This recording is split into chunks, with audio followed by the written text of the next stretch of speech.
untuk Bapak Ibu guru hebat semuanya, Bapak Ibu guru hebat di SMP Negeri 1 Kedawung. Salam kenal, saya Muhammad Abi Syafrin, calon guru penggerak angkatan 9 dari SMP Negeri 1 Kedawung, Kabupaten Cirebon, Jawa Barat. Adapun agenda hari ini, saya bertemu dengan Bapak Ibu guru hebat semua untuk dalam rangka pemenuhan tugas saya yakni tentang menyebarkan pengalaman dan penerapan pengalaman dari budaya positif. Barangkali Bapak Ibu ada yang pernah tahu apa itu budaya positif atau pernah dengar atau seperti apa, silakan Bapak yang menyampaikan. Apa itu budaya positif? Menurut Bapak Ibu saja, tidak ada jawaban yang salah. Kebiasaan yang baik. Silakan Ibu siapa Bu? Ibu Satina. Ibu Satina. Mic-nya ada satu lagi sebentar. Bagaimana Ibu Satina? Menurut Ibu Satina? Kalau menurut saya budaya positif itu kebiasaan yang baik atau kebiasaan yang positif. Positif, betul sekali. Terima kasih untuk Bu Lina. Silakan Pak Asep. Mungkin yang saya tahu itu budaya positif itu contohnya misalkan di sekolah itu pas mau awal berangkat pas baru datang ke sekolah Ya. itu biasanya suka membudayakan salam enggak sama guru-gurunya salam. Oh iya.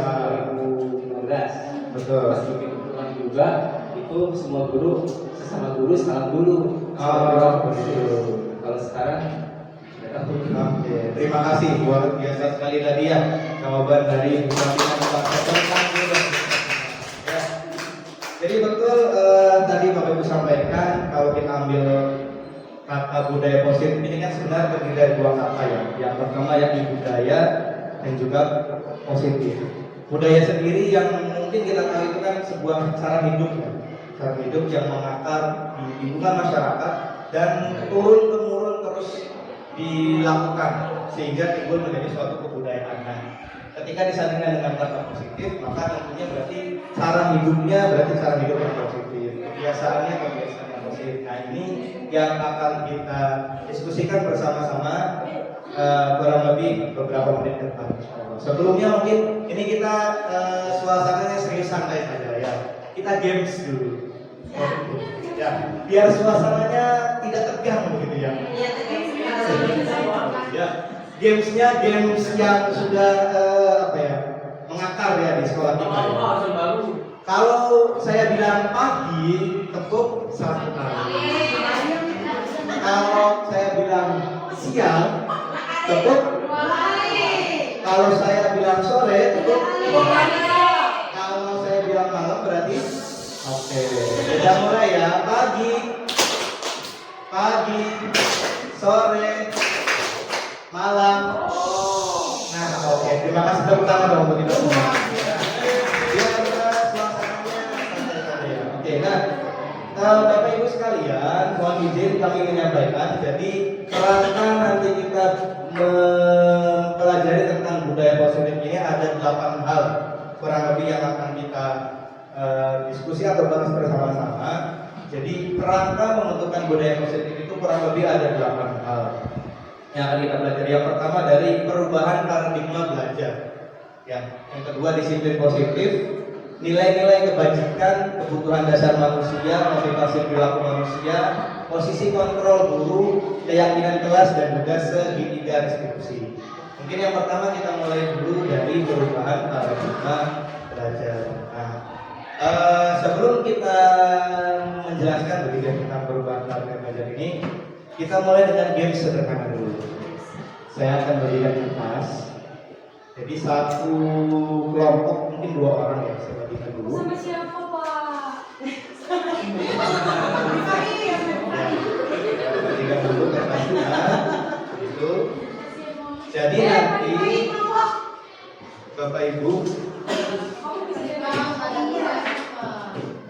Ya, jadi nanti ada yang berperan ada 2 ya. Ada yang sebagai A dan juga ada yang sebagai B. Jadi silakan tentukan siapa yang sebagai A, siapa yang sebagai B. Nanti ini bergantian. Simulasinya begini. Sebagai yang A, yang pertama yang A itu sobeklah kertas. Tadi kita sudah sobek kertas. ditulis ya di kertasnya, atau seolah-olah saja, atau seolah-olah kertas itu adalah benda yang paling berharga yang kalian miliki bagi si A. Digenggam seerat mungkin, ya, jangan sampai si kertas itu pindah tangan. Itu yang posisi A. Kemudian yang B, teman satunya, teman seorang Anda, itu mencoba sekuat tenaga. Bagaimana caranya agar kertas yang tadi digenggam oleh si A itu bisa diambil? Dengan berbagai cara, bisa dengan Oke, saya ulangi lagi. Yang A, gimana caranya mempertahankan kertas itu sekuat tenaga, digenggam sekuat tenaga, karena kertas itu adalah benda yang paling berharga menurut kalian. Sementara yang B, dengan sekuat tenaga berusaha mengambil dengan merayun, mengancam atau hoki. Simulasinya 30 detik. Ya, dimulai ya. Saya mulai ya. Dimulai dari sekarang. Silakan.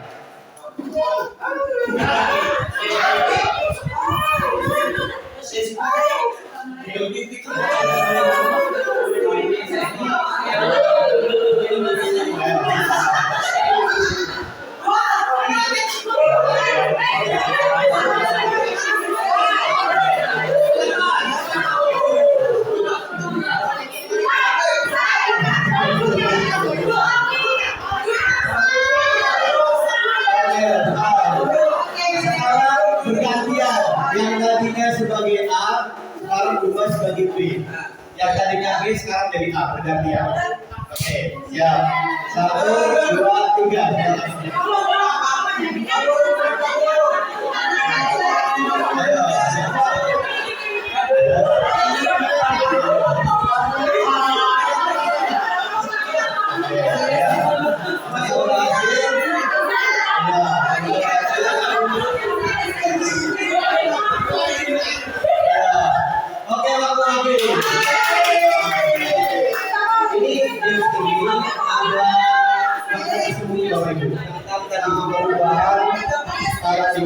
Dalam belajar apa yang bisa kita ambil sebelumnya, yuk kita coba jawab beberapa pertanyaan. Yang pertama, apakah Anda yang bersedia membuka kepala tangan Anda atau B berhasil membuka kepala tangan Anda? Ada yang berhasil? B berhasil dengan cara apa? Memaksa. Ada lagi? Memaksa di merayu, setelah mulai dari saya.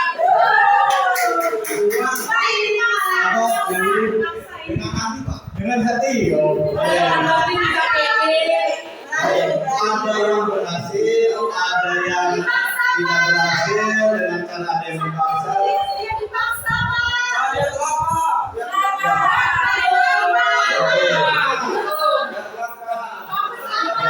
Terima kasih. Siapa yang kedua? Dalam kegiatan ini, sesungguhnya siapa yang memegang kendali atau kontrol untuk membuka atau menutup keranjang? Jelas ya, Pak? Apakah B punya kendali? Tidak. Karena kalau segimanapun dia berusaha menutup kertasnya, tidak memberikan kepada B, atau dia tidak mengizinkan atau dengan terpaksa, tadi misalnya dengan kekerasan atau apa, maka tetap si A akan berusaha mengepalkan tangannya melindungi kertasnya. Nah, ini yang disebut dengan paradigma belajar. Kesimpulannya jadi seperti ini, Bapak Ibu. Jadi ada yang namanya teori kontrol atau teori pilihan dari Dr. William James. Jadi yang pertama yaitu ilusi guru mengontrol murid. Tadi yang punya kontrol atas diri itu kan diri sendiri, sama dengan murid. Jadi sebenarnya ini teorinya beliau yang mengatakan ilusi guru mengontrol murid. Jadi ketika murid itu mengikuti kita, itu sebenarnya tidak selalu serta-merta itu siswa itu mau mengikuti kemauan kita. Bisa jadi bermacam-macam, mungkin karena apa? Dia alasannya, intinya dia mengikuti kita itu karena dia mengizinkan dirinya untuk ya ikut. Sama seperti tadi, ketika kertasnya boleh diambil, ya kita mengizinkan kertas itu untuk diambil walaupun dengan terpaksa ya. Karena dengan kekerasan atau nah itu pun sama dengan konsep belajar. Jadi kita itu sebenarnya tidak bisa mengontrol murid gitu. Jadi kalau dalam perkataan Dr. William Blazer ini itu hanya ilusi. Yang kedua, ilusi bahwa semua penguatan positif, efektif dan bermanfaat. Nah, beliau juga menyampaikan bahkan untuk yang penguatannya itu secara positif dan bermanfaat itu juga ilusi untuk mengontrol anak itu. Kenapa? Jadi dia timbulnya motivasinya itu motivasi untuk dihargai. Ketika dia nggak dapat penghargaan itu, maka dia nggak akan ikut kita. Jadi ketika dapat penghargaan atau karena ingin dihargai oleh kita, baru dia mau ikut kita. Tapi ketika kita lalai atau lepas dalam memberikan penghargaan, dia nggak ikut kita. Jadi serta merta itu sebuah ilusi. Kemudian yang ketiga, ilusi bahwa kritik dan membuat orang merasa bersalah dapat menguatkan karakter. Nah, ini sudah mungkin ini yang paling jelas ya. Dengan mengkritik orang, membuat orang merasa bersalah itu justru bukan menguatkan karakter orang tersebut, termasuk murid-murid kita. Karena dengan kita mengkritik, membuat dia merasa bersalah, nanti akan timbul perasaan dari dirinya bahwa negatif, perasaan negatif timbul dari dirinya. Bukan malah perasaan positif. Jangankan murid ya, orang dewasa pun seperti itu. Ya, tentunya dengan cara-cara yang macam-macam gitu ya. Dan yang terakhir, ilusi bahwa orang dewasa memiliki hak untuk memaksa. Mungkin secara tidak langsung kita juga sebagai guru gitu ya. Kita orang yang lebih dewasa dari mereka, mungkin orang yang lebih berpengalaman hidupnya daripada murid-murid kita. Seolah-olah kita ingin memaksa mereka gitu. Tapi sejatinya ini sebuah ilusi. Maksudnya makna ilusi itu artinya semu, enggak selamanya siswa itu bakal mengikuti kita gitu. Tapi akan ada part atau bagian momen-momen tertentu mereka itu jadi enggak ikut sama kita. Jadi paradigma teori kontrol. Maka yang disampaikan juga itu dalam perubahan paradigma tadi belajar intinya adalah mengubah stimulus respon menjadi pendekatannya teori kontrol. Nah, di sini Stephen R. Covey gitu ya mengatakan bahwa bila kita ingin membuat kemajuan secara perlahan, sedikit demi sedikit adalah sikap atau perilaku kita. Namun bila kita ingin memperbaiki cara-cara utama kita, maka kita perlu mengubah kerangka acuan kita atau sudut pandang kita. Lalu bagaimana kita melihat dunia, melihat sekeliling kita. Kemudian bagaimana kita juga berpikir tentang manusia. Ubahlah paradigma kita, skema pemahaman dan penjelasan aspek-aspek tertentu tentang realitas. Penjabaran seperti apa nanti kita akan jabarkan gitu. Nah, dari tadi kata-kata tadi Stephen tadi gitu ya, mengubah paradigma belajar sesungguhnya mengubah pandangan stimulus respon menjadi teori kontrol. Kalau tadi stimulus respon kan kurang lebih seperti ini. Kita mencoba mengubah orang agar berpandangan sama dengan kita.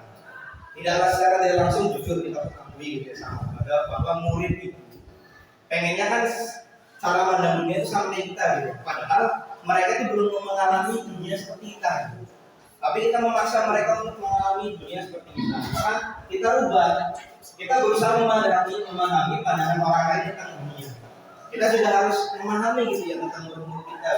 Bagaimana mereka menjalani dunia mereka, memandang dunia mereka seperti ini saat ini. Kemudian yang kedua, stimulus respon itu selalu menganggap bahwa perilaku buruk itu dilihat sebagai suatu kesalahan.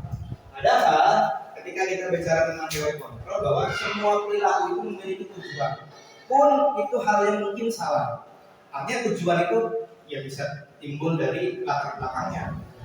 Kemudian orang lain bisa mengontrol saya itu dari stimulus respon. Padahal dalam teori kontrol hanya kita sesungguhnya yang bisa mengontrol diri kita. Seperti simulasi tadi ya teman-teman. Saya bisa mengontrol orang lain, padahal saya tidak bisa mengontrol orang lain. Itu sebuah ilusi sebenarnya. Kemudian pemaksaan ada pada saat rujukan gagal. Jujur, ini juga mungkin kita lakukan ketika dalam sudah dibujuk, sudah macam gagal, ya sudah mau tidak mau dipaksa. Padahal lebih bagusnya lagi kita buat sebuah kolaborasi dan konsensus ya untuk menciptakan pilihan-pilihan baru. Yang ujungnya adalah pilihan itu yang menentukan adalah dunia. Dan yang terakhir, model berpikir menang atau kalah. Itu yang stimulus respon. Kita menang, murid kalah. Padahal bisa kita berpikirnya adalah menang-menang. Artinya kita menang, murid pun menang. Nah ini yang kita coba nanti akan mendalami tentang teori kontrol ini. Ini juga sangat bermanfaat untuk diri saya pribadi dan mudah-mudahan bermanfaat juga untuk ibu. Amin.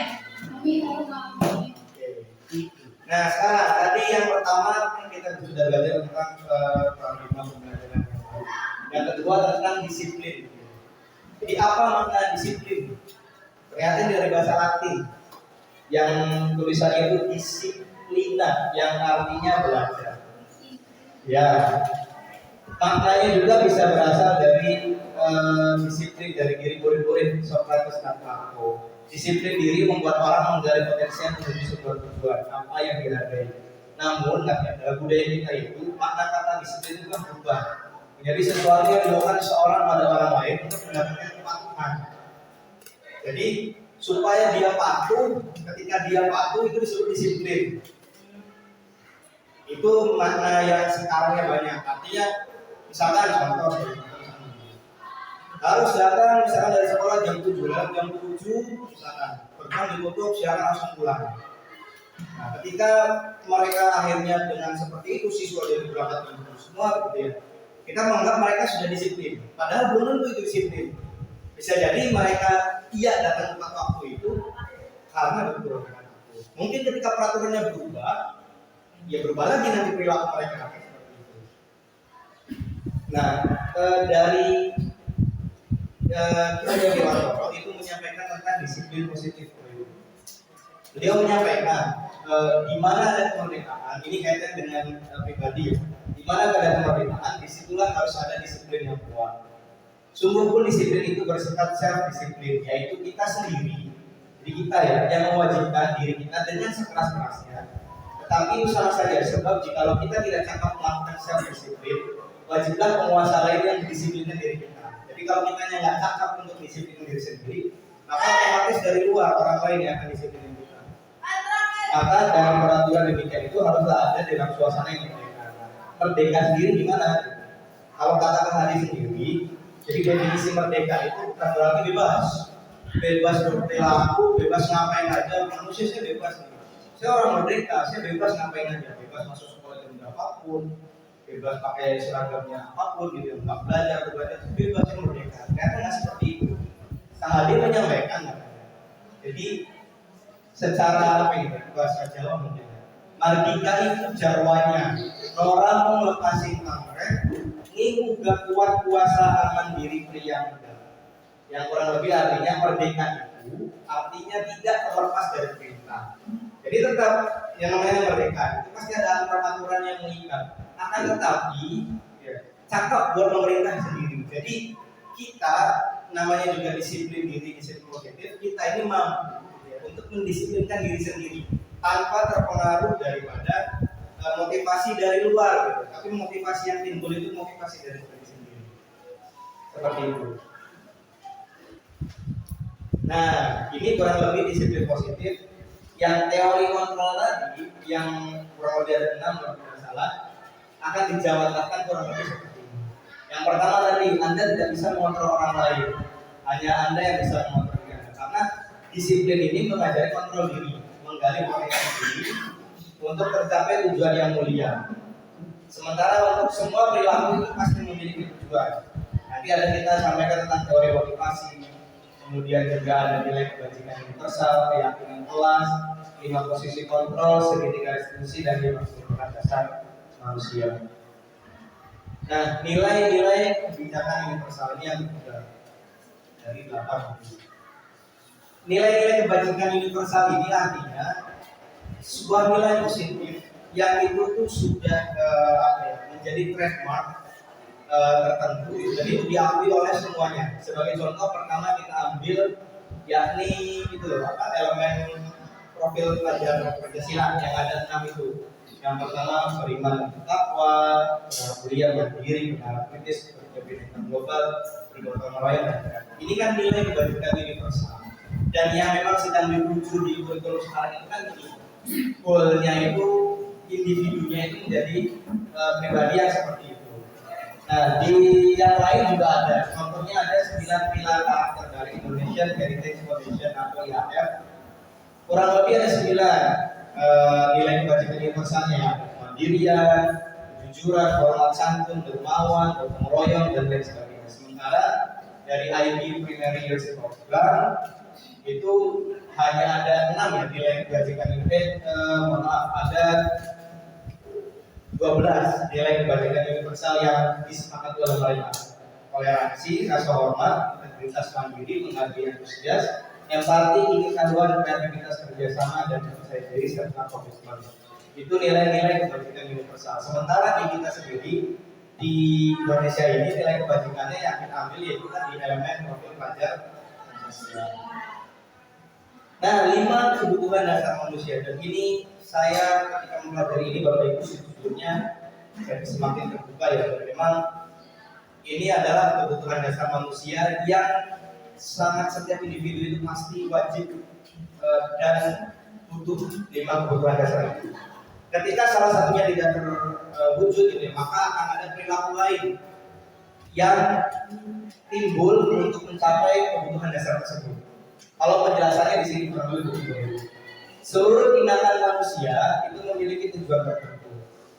Betul, pasti kan seperti ini. Punya tujuan semua tindakan manusia. Semua yang kita lakukan adalah usaha terbaik kita untuk mendapatkan apa yang kita inginkan. Ketika kita mendapatkan apa yang kita inginkan, sebetulnya saat itu kita sedang memenuhi satu atau lebih dari satu tujuan dasar kita.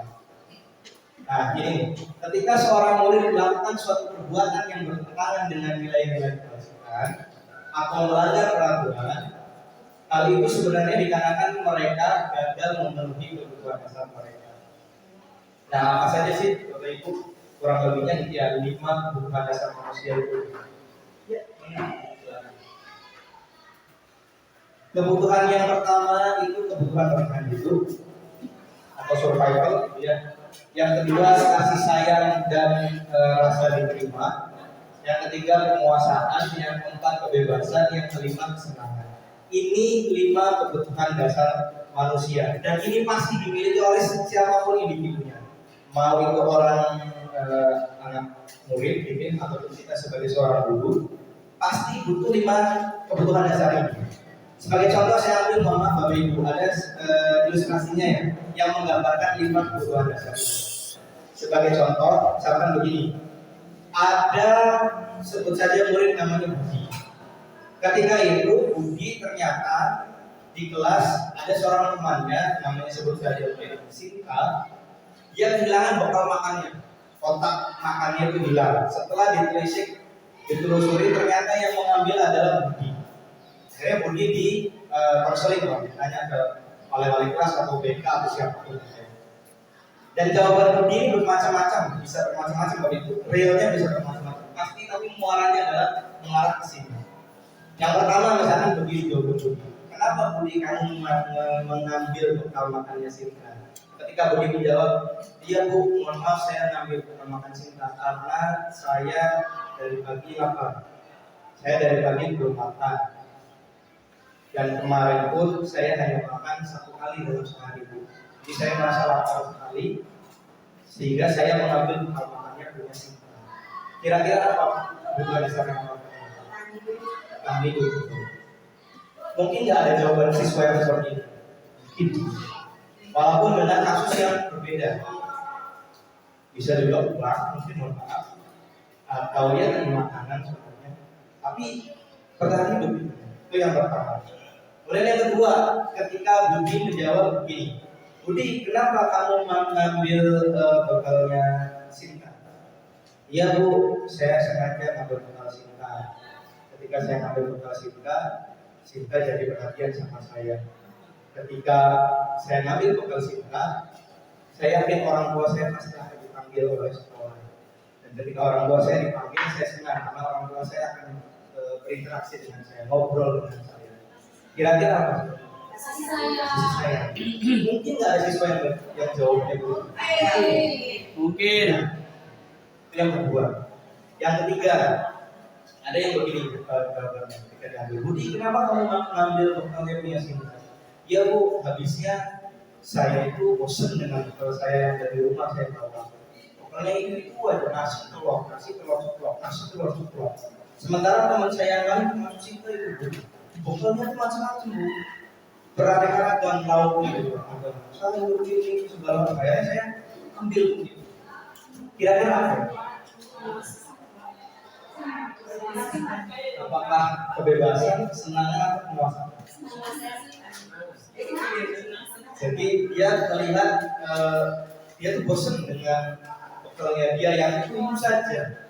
Dia pengen yang bermacam-macam. Tapi secara ini adalah kebebasan. Dia nggak pengen sekang bekalnya itu aja.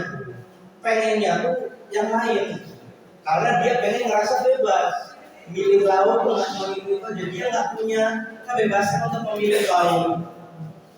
Karena cuma dikasih itu aja. Padahal dia nggak suka. Maksudnya udah nggak suka mungkin bosen.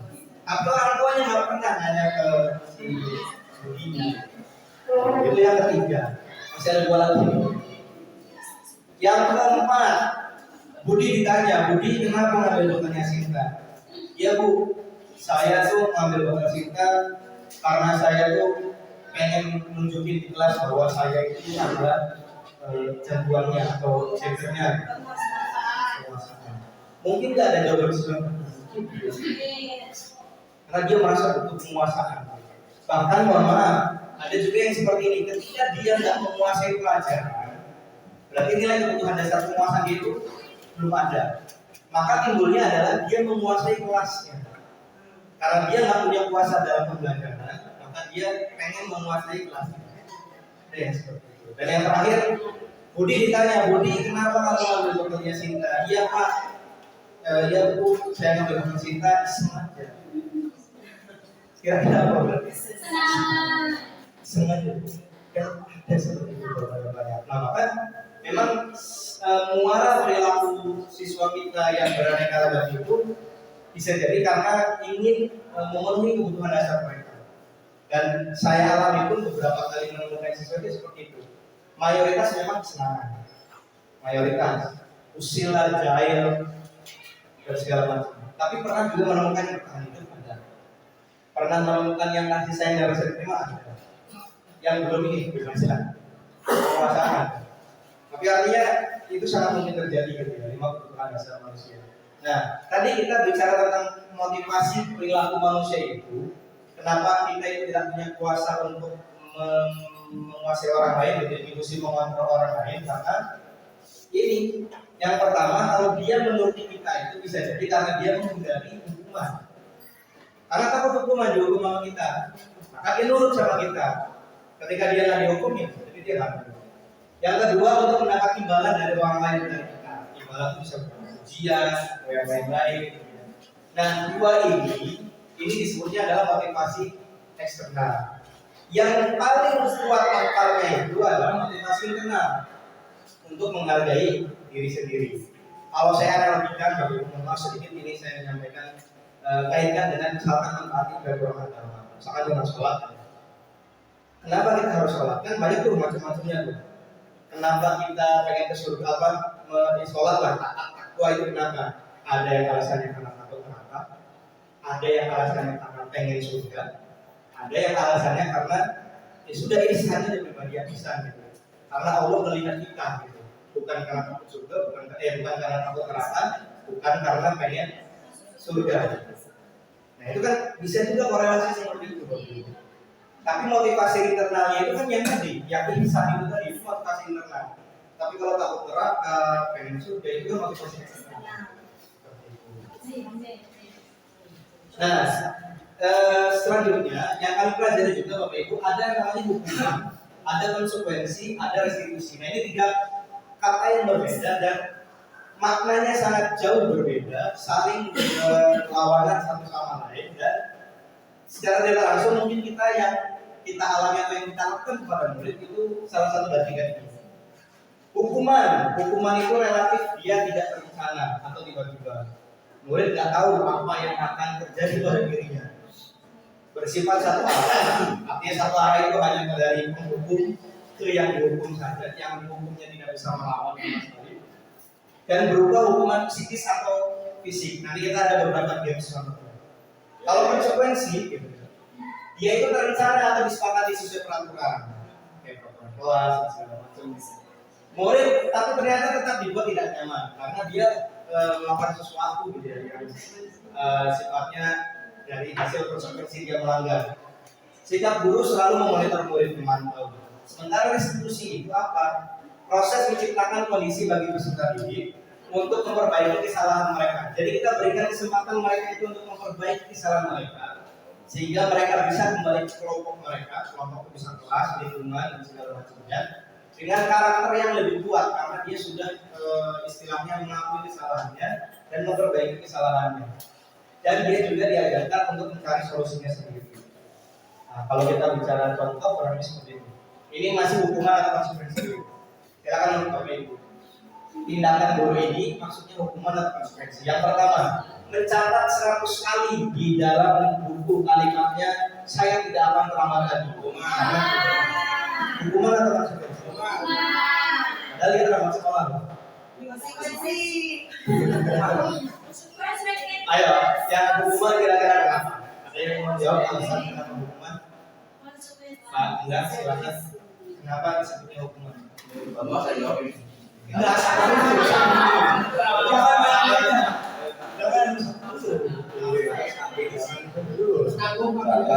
sekali di dalam buku kalimat saya tidak pernah melakukan karena selama ke sekolah. Menurut saya itu juga hukuman. sebuah hukuman kenapa? Ya, karena sebuah hukuman itu ketika anak melanggar. Nah, pelanggaran itu dia tidak masuk ataupun terlambat sekolah. Karena terlambat sekolah adalah hukuman. Nah, berarti bukan karena bentuk Tidak ada konsekuensi. Pokoknya hukuman. Oke, ada yang lain? Apa sepakat dengan pandangan bahwa ini hukuman? adalah Jawabannya menurut tadi pengertiannya ini adalah sebuah jadi ini bersifat satu arti. Artinya ini nggak ada dialog terlebih dahulu dia diterlambatnya kenapa langsung dia hukum 100 kali gitu ya, menulis gitu. Artinya dia itu kan berarti tidak tahu nih apa yang akan terjadi pada dia. Ketika terlambat ternyata sudah menulis 100 kali itu hukuman. Nah sekarang yang kedua, lari mengelilingi lapangan basket 2 kali karena terlambat hadir di sekolah. Ya, betul. Lari mengelilingi lapangan basket 2 kali karena terlambat hadir di sekolah.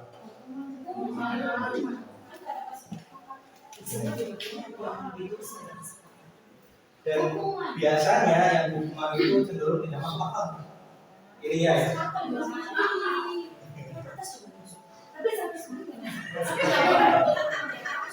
Ayo, yang ketat adalah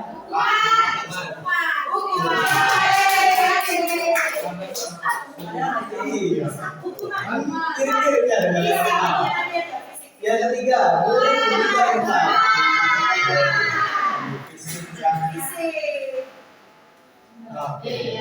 Benar Pak Ketum, saya nggak salah. Menggantikan tugas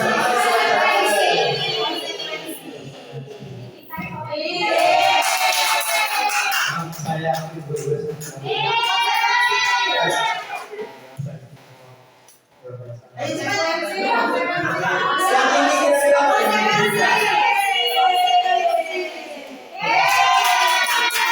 jadi sudah dibayangkan.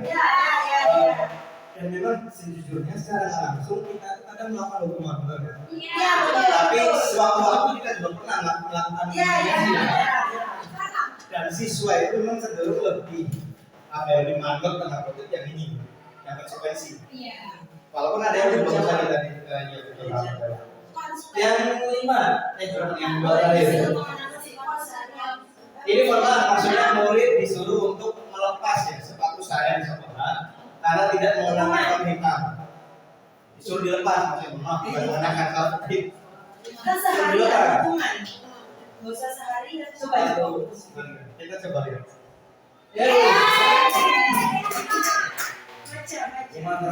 Yang terakhir, lari melewati taman sebelum ayo berdoa ya. Ini hukuman dan konsekuensi. Hukuman, kita lihat. Karena ini agak ada apa? Kecuali kalau disuruhnya ngerjain soal matematika, ya. Nah, nggak nyambung. Walaupun ini fisik ya. Tapi biasanya Jadi memang luar biasa guru. Tangan Nah, ini kurang lebih deskripsinya ya. Kurang lebih waktunya kita 30-an menit tadi. it's okay. Identitas gagal dan identitas sukses. Jadi ternyata Bapak Ibu bahwa sebuah hukuman itu ya ini memunculkan sebuah identitas bahwa siswa itu identitasnya gagal. Kita lihat ya. Hukuman itu sesuatu yang menyakitkan yang harus terjadi. Hukuman itu tidak nyaman untuk murid atau anak untuk jangka waktu yang panjang. Hukuman itu korban mendapatkan keadilan. Korban. Murid akan tersakiti, perilaku pasif, agresif meningkat dan seterusnya. Karena mereka, ya tadi ya, contoh-contohnya, mereka kan akan kok. Yo, padahal saya terlambat mungkin karena apa, gitu ya. Tapi disuruh nulis 100 kali, 3 kali gitu di dulu itu, akhirnya yang dibully. Sementara konsekuensi itu harus terjadi. Karena tadi akibat seterusnya. Tidak nyaman untuk murid, tapi lebih jangka waktu yang pendek. Korban bisa diabaikan, murid atau anak dibuat tidak nyaman, tetap gitu ya.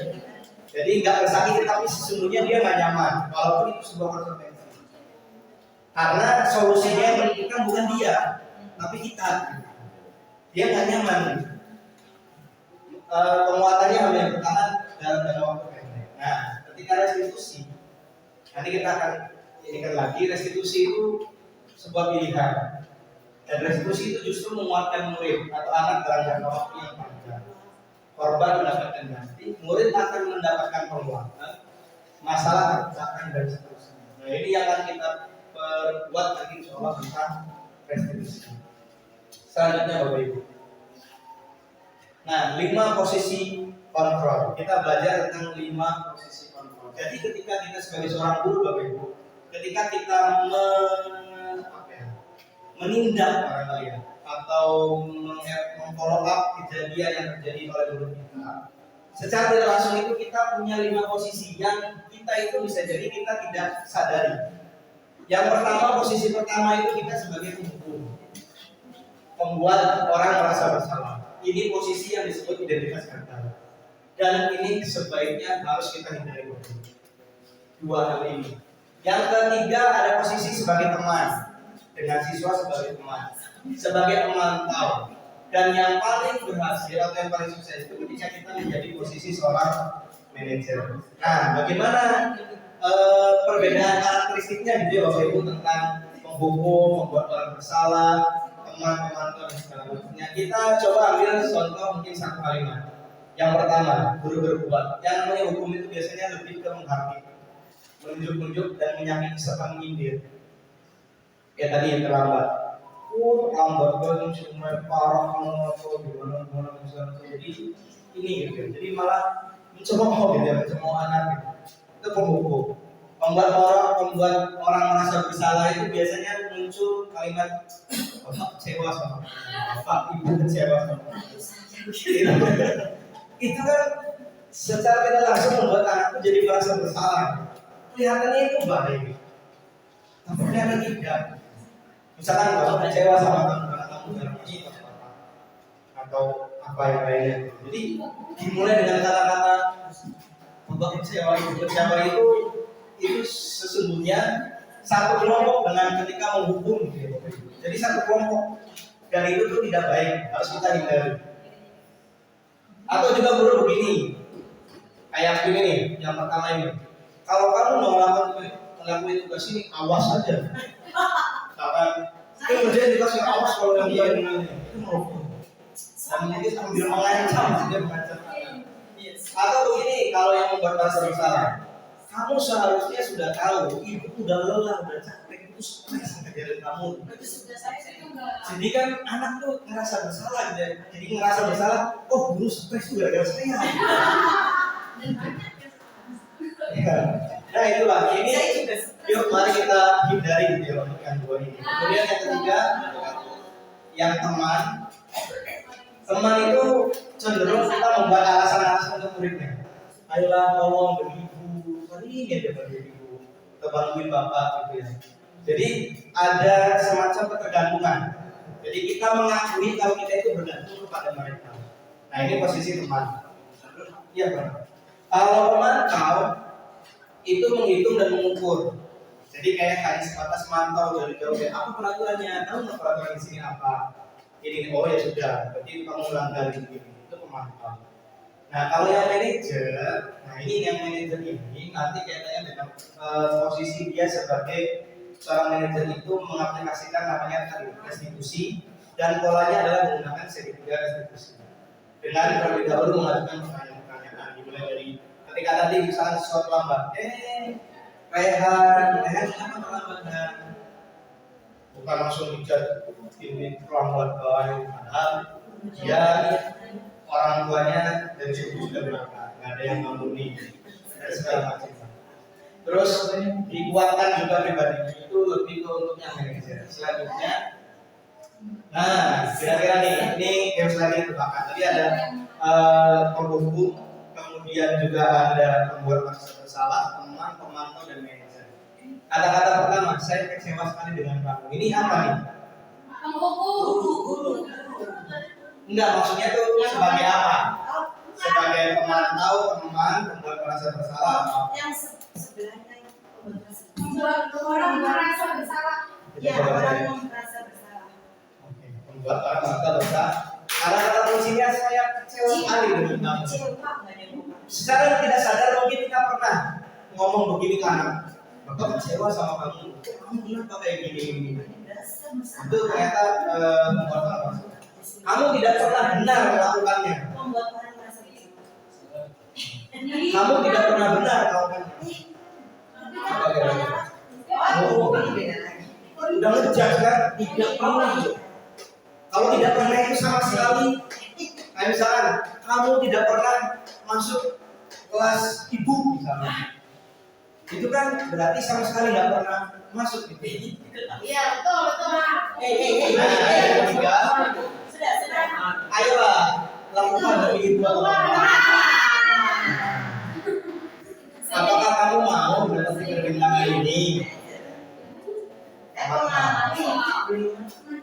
Ya, memang agak ini ya pemantau sama manajer. Bagaimana kamu bisa menyelesaikan masalah ini? Manajer itu. Karena solusinya itu siswa yang coba untuk menggali sendiri sama manajer. Kamu selalu yang paling terakhir.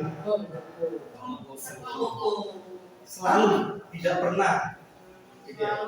Kamu selalu aja misalkan terlambat ke sekolah itu dicap selalu padahal terlambat bersekali. Kalau sama sekali. Ya. Aku selalu ada Senin sama Sabtu nggak pernah berangkat. Ya. Oh, yang banget. Jadi selalu Sekarang untuk tadi ya posisi kontrol. Nah selanjutnya ini Bapak Ibu tentang ada judulnya keyakinan kelas. Ini saya juga ketika mempelajari ini kok kenapa bukan peraturan kelas ya? Karena di sini kan saya pun sama baru belajar di sini tentang peraturan kelas bukan tata tertib ya. Kalau dulu di sekolah saya namanya tata tertib. Ketika di sini ada peraturan bagus nih. Ternyata ada yang lebih kuat lagi gitu ya. Mengapa tidak peraturan saja gitu ya? Mengapa harus keyakinan kelas? Katanya begini. Ini ilustrasinya dulu deh untuk penguatan tentang keyakinan kelas. Pertanyaan pertama nih. Kenapa kita memiliki peraturan harus menggunakan helm bila mengendarai kendaraan? Kenapa? Kita pakai helm itu kenapa? Kesel. Kita kan yakin dari dalam diri kita gitu ya bahwa ketika kita pakai helm setidaknya kita menambah nilai selamat kita gitu ya. Jadi kita meyakini itu ketika menggunakan helm kita yakin nambah selamat daripada nggak pakai helm sama sekali. Kan begitu. Yang kedua, mengapa kita memiliki peraturan 3M menggunakan masker, cuci tangan, dan menjaga jarak? Ini waktu COVID lah. Kita yakin, gitu ya. Kita yakini bahwa ketika lagi masa COVID itu virus menyebar dengan luar biasa, gitu ya. Maka kita harus menggunakan masker, cuci tangan, dan menjaga jarak 1,5 meter. Jadi untuk mendukung itu ya tadi perilaku kita semua. Lagi-lagi motivasi yang harus dimunculkan adalah motivasi intrinsik atau motivasi dalam diri. Kembali ke nilai-nilai atau keyakinan-keyakinan yang lebih menggerakkan seorang dibandingkan mengikuti peraturan. Kayak tadi kita helm, karena kita yakin bahwa pakai helm itu aman, walaupun helmnya udah rotor, helm saya ya. Ya, tapi kan sengaja untuk safety. Sama ini juga keselamatan, kesehatan yang tadi bagi dan motivasi. Nah, maka keyakinan kelas itu muncul dari situ. Jadi keyakinan kelas itu bersifat abstrak. Nah, maksudnya abstrak itu gimana? Jadi begini, kayak peraturan keras kan, misalkan dilarang buang sampah di lingkungan kelas atau di lingkungan sekitar kelas, itu kan lebih konkret. Ya. Tapi ketika kita judulnya keyakinan kelas, itu katanya cukup jagalah kebersihan. Sudah, itu lebih abstrak ya, mungkin lebih jagalah kebersihan. Oh, tapi sudah mencakup semuanya. Dan ini harus berupa pernyataan-pernyataan universal. Pernyataan-pernyataan keyakinan kelas ini dibuat dalam bentuk positif, jadi bukan bentuk negatif.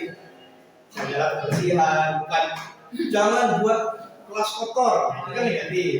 Tapi jagalah kebersihan itu positif. Keyakinan kelas hendaknya tidak terlalu banyak, tapi mencakup semua sehingga mudah diingat dan dipahami oleh semua warga kelas. Yang fundamentalnya saja yang penting-pentingnya. Keyakinan kelas sebaiknya sesuatu yang dapat diterapkan di rumah tersebut. Semua warga kelas hendaknya ikut berkontribusi dalam pembuatan keyakinan kelas lewat kegiatan-kegiatan. Jadi semuanya ikut terlibat. Semuanya nanti ada simulasinya. Jadi lain waktu setelah ini kita coba nanti mungkin simulasinya. Ini contoh peraturan itu kan begini. Selalu kembalikan buku tempatnya. Itu peraturan. Tapi keyakinan kelasnya tanggung jawab. Sudah aja begitu. Jadi yang diyakini itu ya tanggung jawab dalam bentuk hal apapun. Tanggung jawab kebersihan ya. Dilarang mengganggu orang lain. Dilarang perintah. Tapi kalau keyakinan kelas dalam motivasi diri, menghormati orang lain. Hadir di sekolah 15 menit sebelum pembelajaran dimulai, peraturan kelasnya. Keyakinannya menghormati orang lain dan seterusnya. Nah ini kaitan dengan keyakinan kelas. Jadi kata yang munculnya itu bentuk abstrak, tapi itu sesuatu yang diyakini dan itu timbul dari motivasi diri. Seperti itu. Nah, yang terakhir ini kaitannya dengan segitiga restitusi. Jadi yang kami pelajari Bapak Ibu, jadi segitiga restitusi itu adalah suatu pola yang pendekatan untuk memecahkan masalah termasuk kepada siswa ataupun orang dewasa siapapun. Mungkin salah satu bentuk konseling dengan 3 tahapan atau 3 fase. Yang pertama adalah menstabilkan identitas. Apa makna menstabilkan identitas itu? Setiap orang itu pasti pernah melakukan kesalahan, pun kita. Siswa melakukan kesalahan, kita mungkin flashback dulu kita juga sama seperti itu gitu ya. Dan kita kan pengennya ketika kita melakukan kesalahan itu pengen diapain sih sama guru. Nah itu yang kita mungkin akan berikan ke siswa kita. Dan kamu bukan satu-satunya yang pernah melakukan itu menstabilkan identitas. Jadi, terima kasih. Menstabilkan identitas itu kaitannya dengan mungkin bisa jadi bahasa lainnya mencairkan suasana. Jadi suasananya stabil, tidak dalam rangka lagi disidang anak itu, gitu ya. Tidak dalam posisi ketegangan, tapi tetap dalam nuansa yang bertanggung jawab. Itu stabilitas. Yang kedua, validasi kebutuhan. Ya, kamu tentu punya alasan mengapa melakukan itu. Jadi validasi kesalahan. Artinya anak ketika melakukan kesalahan itu pasti ada sebab-sebabnya. Sebagai contoh misalnya, kita lagi duduk nih di kelas, tiba-tiba ada anak yang mengganggu kelas, itu kelas gede gitu ya, dan itu kejadian, itu beranian anak dia. Ternyata dia nggak tahu kalau dalam kelas itu ada gurunya. Ketika ditanya kenapa mengganggu pintu kelas tersebut, padahal dia bukan dari kelasnya. Ketika ditanya dia Pak, soalnya pintu kelas saya sering dipendangin sama anak kelas di sini. Dia dendam gitu ya. Walaupun ada sebab-sebabnya, tapi tetap dia salah. Kan gitu. Nah, kita validasi. Kamu tentu punya alasan mengapa melakukan itu. Adakah cara yang lebih efektif untuk mendapatkan apa yang kamu butuhkan? Jadi yang terakhir menanyakan keyakinan. Ini keyakinan ini maksudnya dengan keyakinan kelas tadi. Kita kaitkan dengan keyakinan kelas. Pertanyaannya misalkan nilai-nilai apa yang telah dikasih Bapak? Kamu ingin menjadi orang seperti apa? Nah, ini tabel integritas. Biasanya guru itu berkata seperti ini. Berbuat salah itu tangan manusiawi, tidak ada manusia yang sempurna.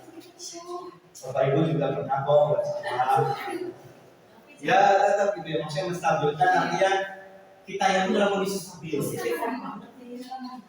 Artinya begini Bapak Ibu, saya pernah dapat ini ya tuh, kalau kita pengen konseling orang atau kita pengen konseling murid, jangan sampai kondisi kita juga dalam kondisi harus dikonseling gitu ya. Kita itu harus stabil gitu.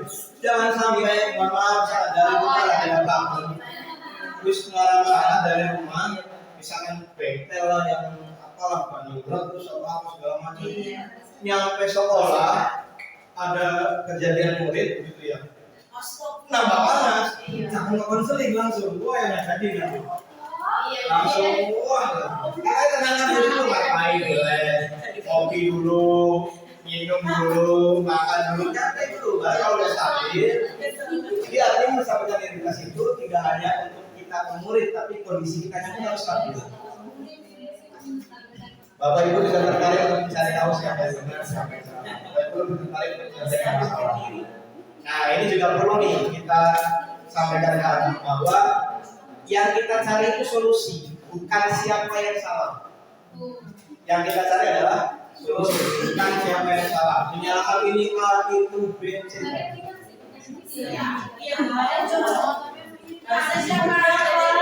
Tadi sesi berikutnya ya. Itu yang kedua validasi kebutuhan atau validasi kesalahan. Kamu bisa saja kan melakukan hal yang lebih buruk, tapi kamu tidak melakukannya. Jadi kita juga berikan kekuatan. Jadi sebenarnya anak bisa saja melakukan hal yang lebih buruk dari itu, tapi ternyata dia tidak. Contoh misalkan begini, anak nggak pakai celana seragam seharusnya, karena misalkan benar-benar celana itu kotor dan segala macam. Tapi dia tetap berangkat dengan celana seadanya seragam yang lain. Ketika dia akan menjawab itu karena kotor misalnya, itu baru sekali-kalinya dia melakukan itu. Kita juga perlu mengapresiasi untuk dia masih berangkat sekolah. Daripada dia nggak berangkat gara-gara celananya kotor gitu ya di rumah, tapi dia pilih berangkat gitu. Walaupun dengan celana yang berbeda, walaupun dia tahu itu salah dan mungkin akan dihukum, tapi kita perlu hargai dia kan dia berangkat sekolah gitu. Itu ini kan begini. Bisa aja dia melakukan yang lebih buruk. Ada atau tidak sesuai itu? Ada. Dan saya juga pernah menemukan ada anak yang katanya sepatunya tuh udah bolong-bolong, dia pakai sendal. So kenapa pakai sendal? Kan nggak suka. Iya Pak, di sepatu saya ini udah jebol. Ditanya ke temannya, benar Pak, udah jebol Pak kemarin di ini. Ya kita apresiasi, alhamdulillah, makasih ya Pak, kamu udah mau berangkat. Itu suatu hal kecil tapi sangat bermakna Bapak Ibu buat anak. Hal yang kecil tapi bermakna. Artinya kita tidak selalu menjudge mereka itu salah. Karena kita nggak tahu di belakang itu terjadi apa. Itu validasi kebutuhan. Nah yang terakhir pertanyaan keyakinan. Apa yang kalian percaya di kelas kita? Tadi kaitannya dengan keyakinan kita. Nilai-nilai universal apa yang boleh disepakati? Lagi-lagi tentang keyakinan. Jadi endingnya itu dikaitkan lagi dengan keyakinan kelas di kelasnya. Atau bisa jadi berupa keyakinan sekolah. Tidak hanya keyakinan kita. Nah, ini kurang lebih saya coba ini ya. Ya, Abdul. Ya. Ini saya sedang praktek segitiga diskusi. Wah ini Abdul masih ini ya masih awam ya, gitu. Tapi saya belajar juga gitu ya. Nah ini kondisinya Abdul itu dia itu tidak pakai seragam olahraga ketika pelajaran olahraga. Jadi pakainya kaos bola. Padahal bukan kaos bola, kaos main loh. Tapi yang memang bahan jersey ya. Ketika ditanya ternyata memang ya karena kotor belum dicuci gitu. Tapi masih untung kan Abdul masih berangkat. Daripada dia nggak berangkat gara-gara kotor doang gitu. Jadi takut dimarahin sama berolahraga. Memang mungkin ada hukuman, tapi kan ya konsekuensi jadinya. Kita coba ini. Assalamualaikum, Abdul. Gimana Abdul? Abdul, ini Bapak dapat info nih Tetap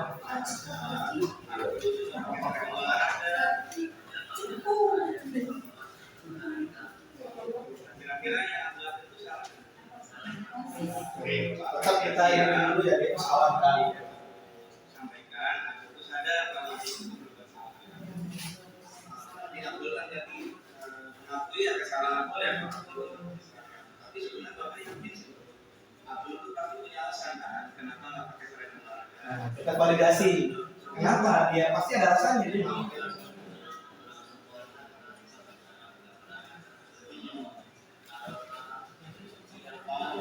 Dia lupa nama tempat ujian. Kayak anak kan kadang belum gimana?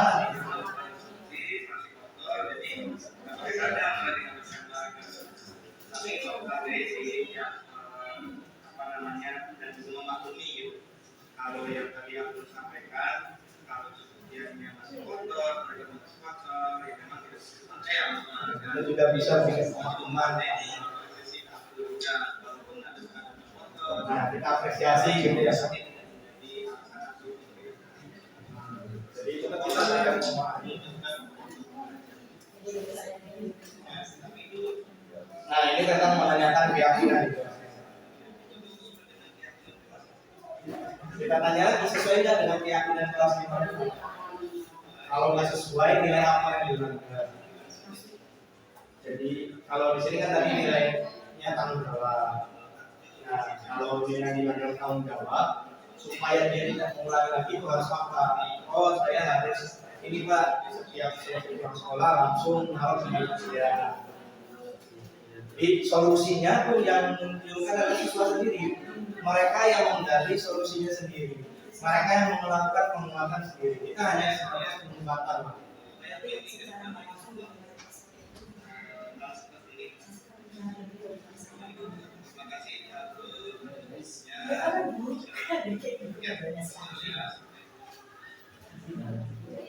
Nah, itu betul. Jadi terkadang praktik segitiga diskusi ini itu juga mendasari bahwa segala sesuatu perbuatan anak itu pasti punya alasan. Kemarin juga kami praktek juga ada anak yang tidak masuk kelas. Kenapa? Oh, alasannya begini. Ya kita maklum, tapi tetap itu salah. Dia kan mengakui. Dia tahu salahnya apa, kemudian memperbaikinya harus gimana. Dan kita harus percaya itu, karena itu mereka sudah mengetahui itu tentang kesalahan. Dan kita gali itu, kita yakini itu bahwa anak itu pasti punya kesempatan atau punya kemampuan untuk berubah perilaku. Nah itu Bapak Ibu sebagai penutup untuk kegiatan kita di siang hari ini, ya. Belum. Yang ya kita game kayaknya sebelum menutup harus semangat dulu ya. Selamat pagi. Belum fokus ya. Selamat sore. Selamat siang. Selamat malam.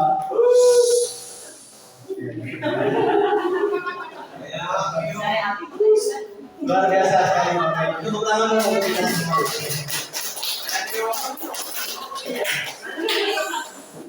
Oke, jujur Bapak Ibu ya, saya merasa bahasanya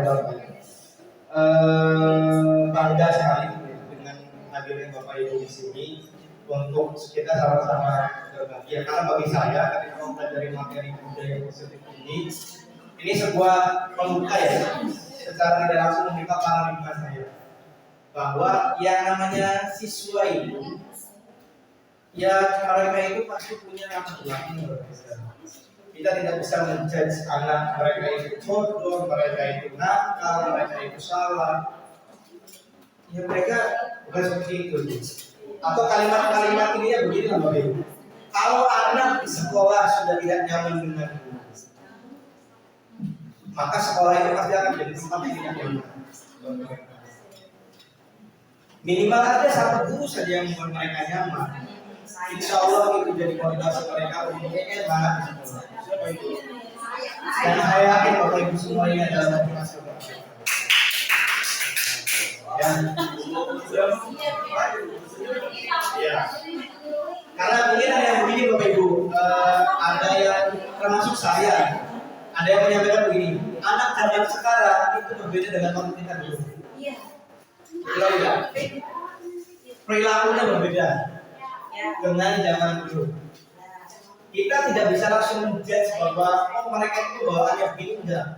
Karena bisa jadi yang faktor yang paling membedakan antara anak zaman dulu dan sekarang itu bukan di lingkungan sekolah saja, tapi justru di lingkungan rumah dan di luar. Ya sekitarnya, di lingkungan di rumah sekitar, lingkungan keluarga.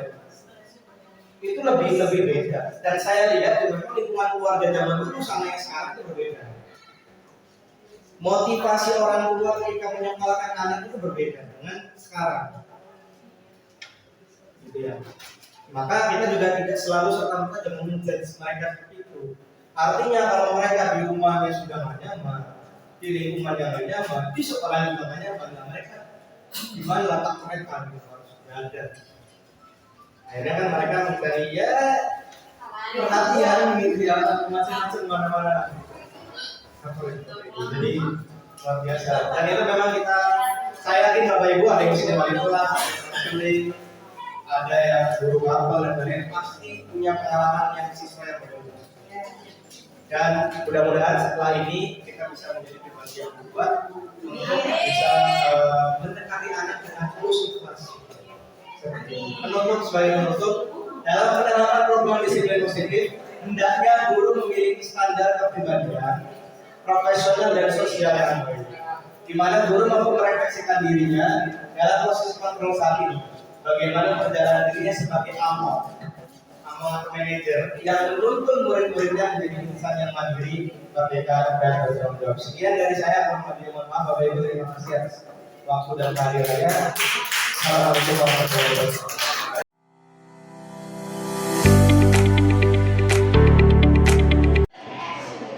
Oke, assalamualaikum warahmatullahi wabarakatuh.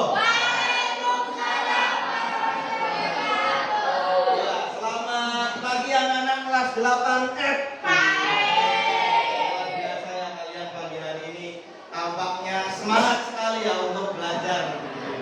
Sebelum dimulai ini karena mungkin banyak yang menonton kita games terlebih dahulu.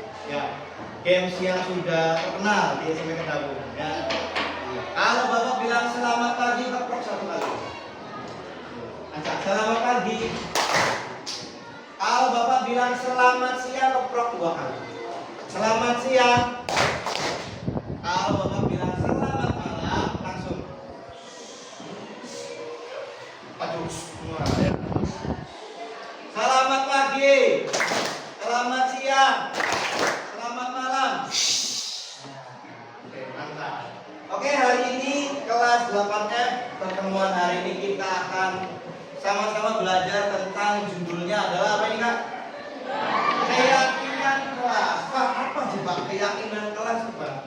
Jadi keyakinan kelas itu hampir mirip dengan peraturan kelas yang kalian buat. Ya, hanya saja perbedaannya begini. Kalau peraturan kelas itu sifatnya bahasanya biasanya larangan. Dilarang membuang sampah sembarangan.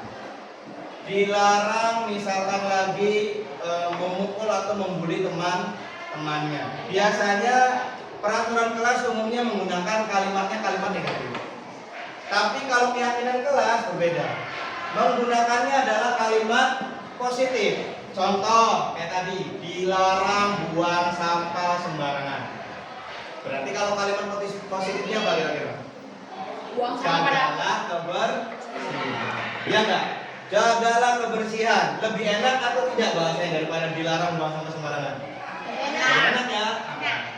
Jagalah kebersihan. Lagi misal dilarang membuli temannya.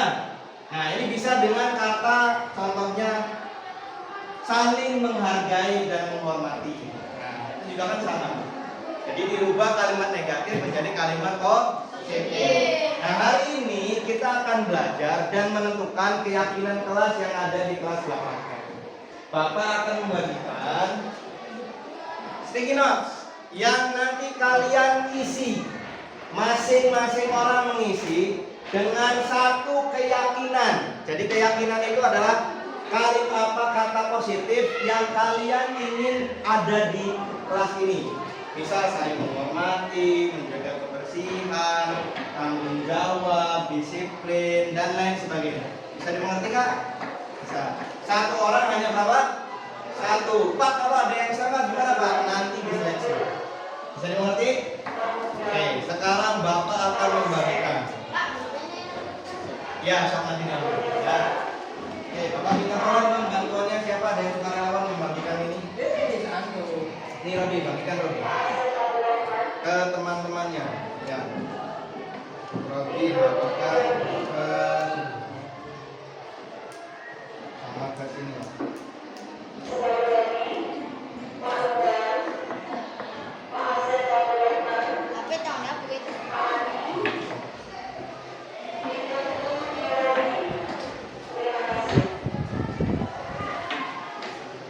Ya, ke teman-temannya ya. Tenang aja, satu orang ke bagian satu.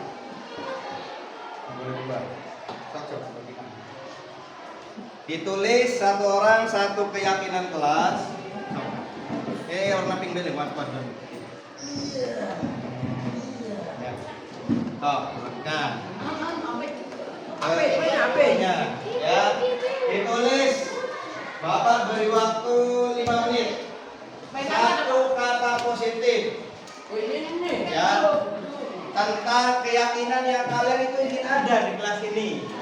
Saling menghargai, saling menghormati, jujur, disiplin, tanggung jawab, dan lain sebagainya. Mau lebih? Nah, silakan diisi, ditulis. Tidak perlu ditulis namanya. Ya, nggak perlu tulis nama. Cukup kata positifnya saja.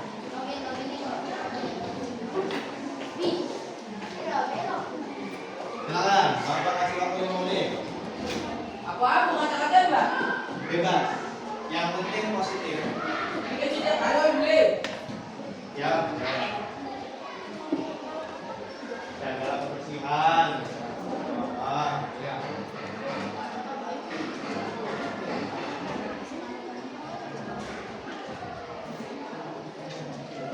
Bebas. Yang penting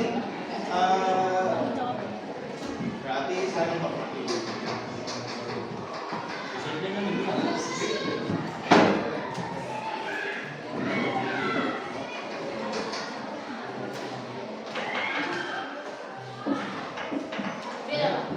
Ya boleh, yang besar, yang sekiranya terbaca oleh teman-temannya ya.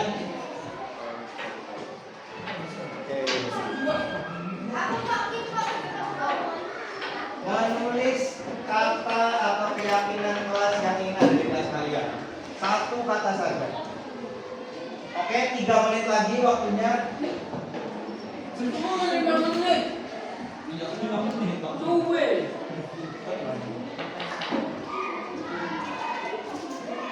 Ada yang belum kebagian, sudah kebagian semua ya.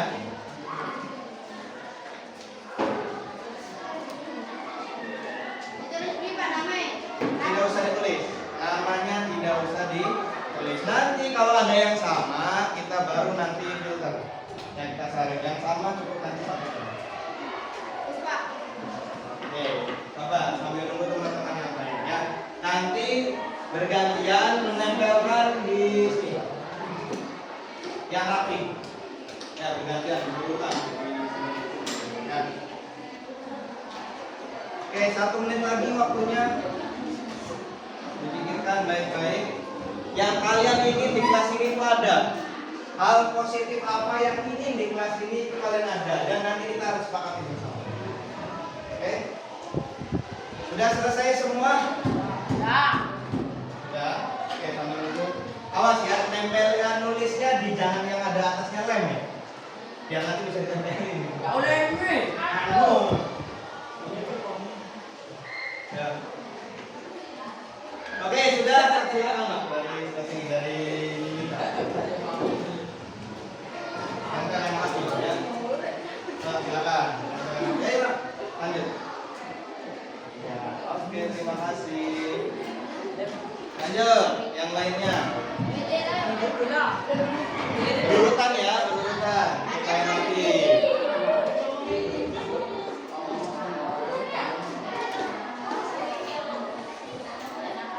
Lanjut. Barisan ini. Ayo. Apa? Ya udah, barisan ini. Ayo.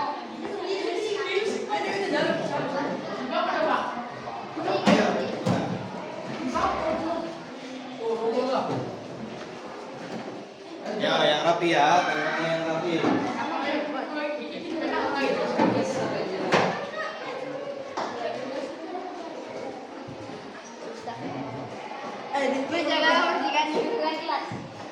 Ya, lanjut. Lanjut.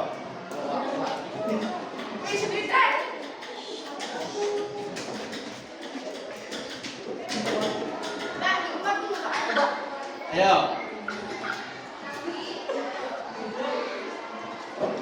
Udah? Ayo pergantian, sampai. Ayo.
membuat keyakinan kelas untuk di 8F dan kalian sudah membuatnya, menyetujuinya semuanya. Bapak harap kita semua sama-sama menjaga keyakinan ini supaya terwujud di kelas 8F. Oke, itu saja dari Bapak untuk hari ini. Sekian, bila itu. Assalamualaikum warahmatullahi wabarakatuh.